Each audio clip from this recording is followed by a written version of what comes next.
100 యజ్ఞములు చేసినటువంటి వాడు ఇంద్రుడు అవుతాడు. 100 యజ్ఞములు చేసిన వాడు ఇంద్రుడై కూర్చునేటటువంటి సభ కనుక దానికి ఇంద్రసభ అని పేరు వచ్చింది. 3 లోకములలో ఉండేటటువంటి సమస్త లక్ష్మీ వైభవమంతా సభలో ప్రకాశిస్తుంటుంది. అంత గొప్పది. అటువంటి సభని పొగడాలంటే 1000 తలలున్న ఆదిశేషుడికైనా సాధ్యమయ్యా?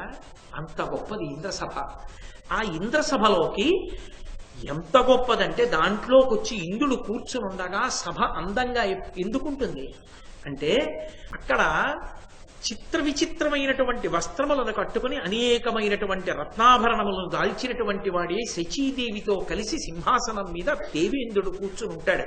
ఎన్నో లోకాల నుంచి దివ్యమైనటువంటి విమానాలలో ఇంద్రసభకి రావడానికి అధికారం కలిగినటువంటి వారు వస్తుంటారు విమానాల మీద. ఆ విమానాలు దిగుతుంటాయి, ఆ దివ్య విమానాలు అవి దిగి వస్తూ ఉంటారు. ఎందరో మహితాత్ములు వస్తారు. అటువంటి వాళ్ళందరూ వచ్చి నమస్కరించి సేవిస్తుంటే కొలువుండు కూర్చుని కొలువు తీర్చి ఉంటాడు. అప్సరోగణములు నాట్యం చేస్తూ ఆ అప్సరసలు తమ కడగంటి చూపులతో దేవేంద్రుడి వంక చూస్తూ ఉంటారు. అవి ఎలా ఉంటాయంటే ఆ అప్సరసల యొక్క కడగంటి చూపులు పువ్వుల వలె ఉంటాయి. ఆ పువ్వులు ఇంద్రుడి పాదముల మీద వేశారా అన్నట్టుగా ఉంటాయి. ఇంత గొప్పగా ఉంటుంది.